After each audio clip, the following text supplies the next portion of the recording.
Fatimah, muka kamu cantik glowing gitu deh. Sehat seger gitu lihat muka kamu. Rahasianya apa sih? Spill dong skincare-nya.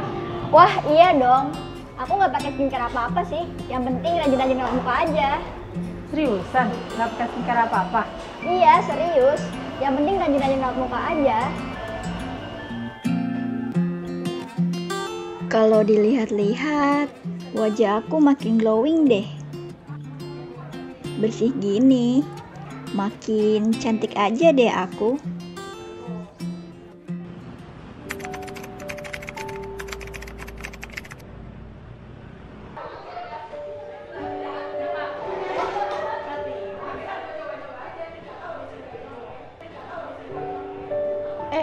Fatimah, muka kamu kenapa ditutupin gitu? Iya nih, muka aku nggak tahu kenapa jadi gatel-gatel gitu, terus jadi timbul banyak jerawat kayak gini. Kelihatan banget gak sih? Nggak apa-apa, wajar kok. Kamu tetap cantik, Fatimah. Bentar lagi juga hilang kok jerawatnya. Jadi nggak pede aku.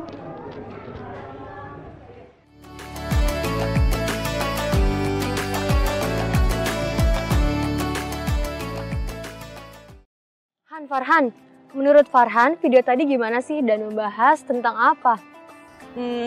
Itu tuh kayaknya ngebahas tentang perilaku orang yang kurang baik gitu deh. Jadi kayak bumerang gitu buat dirinya sendiri. Oh, kira-kira ngebahas tentang penyakit ain bukan sih? Hah? Penyakit ain? Penyakit apa tuh? Emang ada ya penyakit yang kayak gitu? Ada-ada aja deh. Gak percaya yang kayak gini nih yang kurang update. Padahal di sosial media tuh udah banyak banget yang ngebahas tentang penyakit ini. Kalau nggak percaya juga, kebetulan nih hari ini kita kedatangan narasumber spesial kita yang akan membahas apa itu ain. Wah, siapa tuh? Penasaran kan? Penasaran dong. Nah, sebelum itu kita sapa dulu ya Sobat Villa di rumah. Assalamualaikum warahmatullahi wabarakatuh. Halo Sobat Villa. Kembali lagi bersama saya Arika Alivia dan saya Farhan Mukhotami di program Jendela Islam. Buka hati, buka pikiran tentang dunia Islam. Nah, langsung saja nih kita sapa narasumber kita yaitu Al-Ustazah Syahidah Rena. Assalamualaikum Ustazah. Waalaikumsalam Arika, Mas Farhan. Nah, apa kabarnya Ustazah? Alhamdulillah sehat. Alhamdulillah. Ya Ustazah, hari ini kita mau bertanya ke Ustazah. Nah, berdasarkan banyaknya perbincangan di kalangan masyarakat nih Ustazah tentang penyakit ain ini, dan mereka hanya tahu istilah dari penyakit ain ini tanpa mengetahui penjelasan dan juga arti yang lebih akurat lagi tentang penyakit ain. Maka dari itu, kita mau bertanya nih Ustazah, kira-kira apa sih penyakit ain itu? Oke, baik. Terima kasih Mbak Arika dan Mas Farhan. Oke, sebelumnya saya nyapa dulu ya pemirsa Jendela Islam. Karena tadi Mas Farhan kayaknya nggak percaya tuh penyakit ain tuh ada nggak sih? Nah, maka coba saya kutip dulu satu hadis Rasulullah yang menyebutkan bahwasanya Rasulullah SAW bersabda, Al-ainu haqqun. Penyakit ain itu ada. Awalau kana syai'un sabaqal qadara sabaqathu al-ainu. Kalau ada aja sesuatu yang bisa mendahului takdir, maka itu adalah penyakit ain. Jadi, menurut para ulama, penyakit ain itu ma'khudha min kalimatin ana ya'inu wahya isabatul aini ghairahu bi'aini. Ini pandangan seseorang yang bisa mengakibatkan kesusahan, kesulitan pada orang yang dipandang.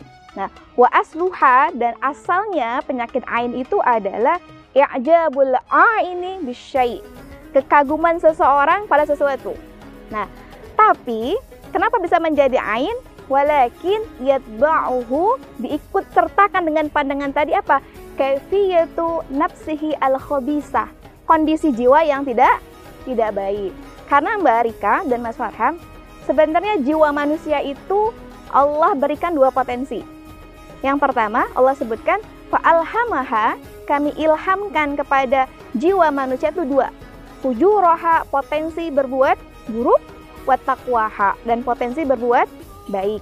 Nah, kalau kita demikian memandang sesuatu, awalnya baik-baik saja, tapi karena ada potensi buruknya, gitu aja. Nah, itu ya. Jadi setiap kita itu tidak hanya bisa terkena ain, tapi juga bisa menjatuhkan ain kepada orang lain. Nah, itu yang dimaksud dengan penyakit penyakit ain. Wah, Masya Allah sekali ya. Ternyata dari penjelasan awalnya saja sudah bikin menarik. Nah, gimana nih? Bikin penasaran kan, Sobat Villa? Nah, Ustazah, untuk selanjutnya nih Ustazah, Sobat Villa juga mau tahu Ustazah, apa sih penyebab dari timbulnya penyakit ain itu Ustazah? Oke, apa sih penyebab dari timbulnya penyakit ain? Kembali ke tadi Mbak Arika dan Mas Farhan. Kan ada 2 jenis penyakit ain ya. Jadi yang pertama itu adalah dia itu muncul, dia itu timbul karena memang tadi bisa babi ainin hasidah. Karena memang pandangan penuh kedengkian. Nah, dan itu nggak baik ya. Tapi tetap atas izin Allah bisa ya menjatuhkan keburukan ya kepada orang lain. Tapi ada jenis ain yang kedua. Ainun i'jabah ya. Pandangan penuh kekaguman, pandangan penuh kasih sayang, ya, ketakjuban kepada orang lain, itu juga bisa memunculkan penyakit ain. Kok bisa ya pandangan kekaguman, pandangan pujian juga bisa menjatuhkan penyakit ain? Nah, maka sahabat Villa, di zaman Rasulullah SAW ada seorang sahabat bernama Sahal bin Hunais. Nah, suatu saat sahabat Sahal ini hendak mandi di pemandian umum. Disebutkan dalam hadis tadi bernama Al-Khorror. Nah, orang mandi gimana sih? Buka baju ya. Nah, ketika sahabat Rasulullah Sahal tadi sedang membuka jubahnya, terlihat bagian tubuhnya. Kemudian sahabat lainnya yang bernama Amir bin Rabi'ah melihat bagian itu dan secara spontan mengatakan apa? Ma ra'aitu kal yaumi. Aku nggak pernah ngelihat hari ini wala jilda azra, meskipun kulit seorang gadis sekalipun. Karena memang di hadis tadi dikisahkan Sahal ini memiliki kulit yang sangat putih. Dan sahabat Amir tadi memuji kan. Nah, dikisahkan dalam hadis tadi, setelah ya ucapan dari sahabat Amir tadi, tiba-tiba sahabat Sahal jatuh dan tidak bisa menggerakkan tubuhnya. Dikisahkan juga dalam beberapa riwayat lain jatuh pingsan. Nah, akhirnya sampailah kisah ini kepada Rasulullah SAW. Lantas kemudian Rasul mengunjungi Sahal. Ya, akhirnya Sahal menceritakan kronologinya. Lantas Rasulullah SAW berkata, apakah kalian hendak membunuh saudaramu? Ala barrakta. Seharusnya kalian mengucapkan doa tabrik, doa keberkahan. Ya, jadi artinya pandangan penuh dari kisah tadi kita bisa memahami bahwasanya pandangan penuh kekaguman, pandangan pujian kepada orang lain, kalau tadi kata Rasul, kalau tidak diikuti dengan doa keberkahan, hati-hati ya sahabat Villa, itu juga bisa mendatangkan penyakit ain bagi orang lain.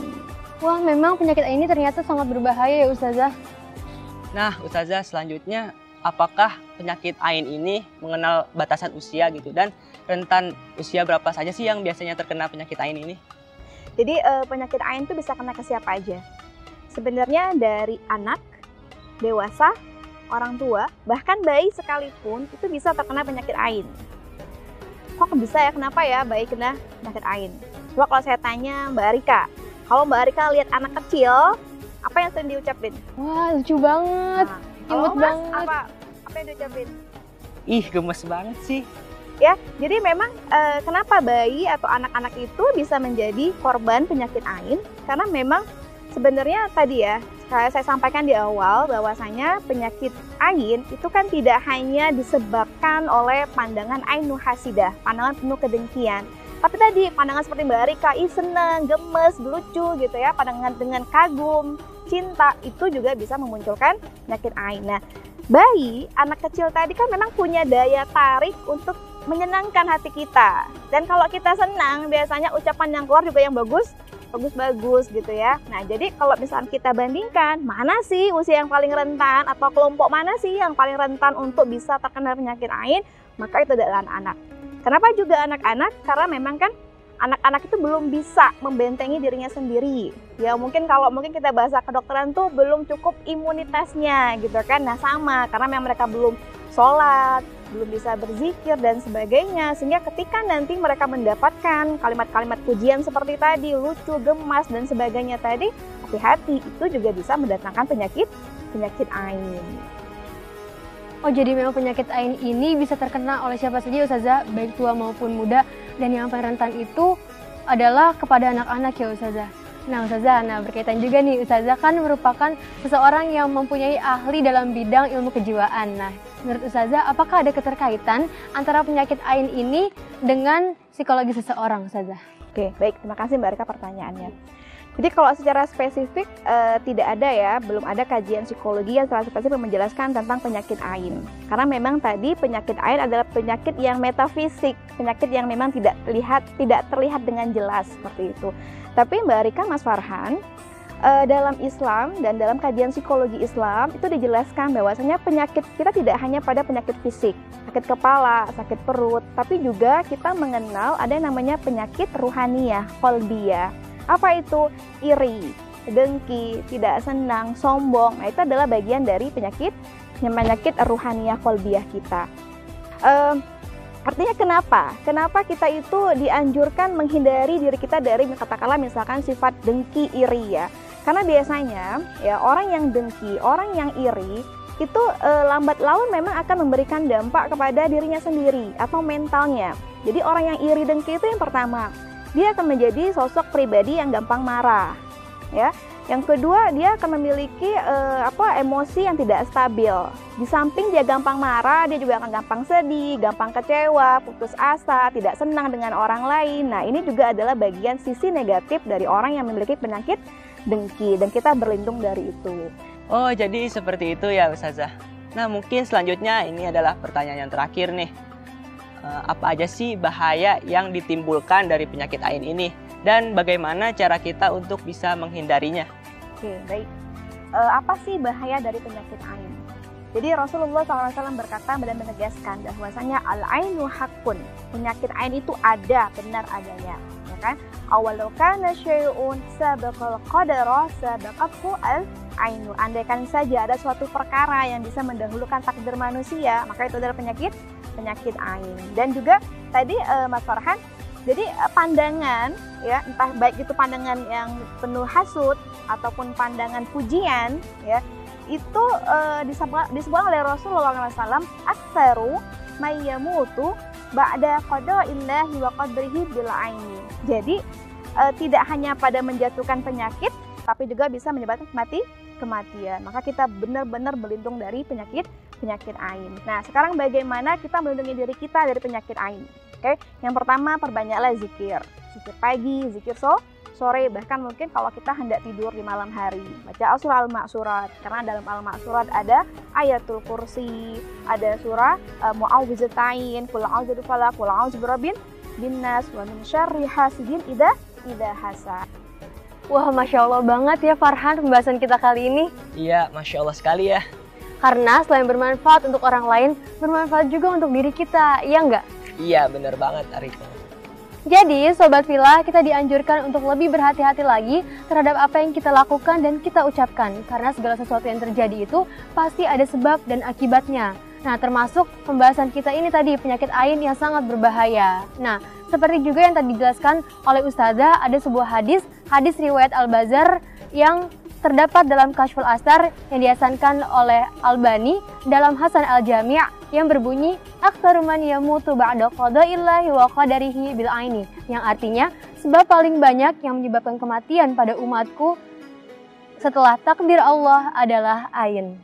Wah, Masya Allah sekali ya pembahasan kita kali ini.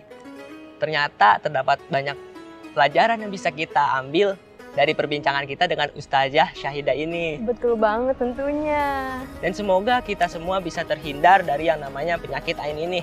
Dan terima kasih kepada Ustazah Syahidah yang telah menyempatkan waktunya untuk bisa hadir dan berbagi ilmu kepada kita semua, yang mana insya Allah ilmu yang telah dibagi ini bisa bermanfaat untuk kita semuanya. Amin, amin, amin ya rabbal alamin. Barakallah ya Ustazah. Insyaallah, tabarakallah, terima kasih.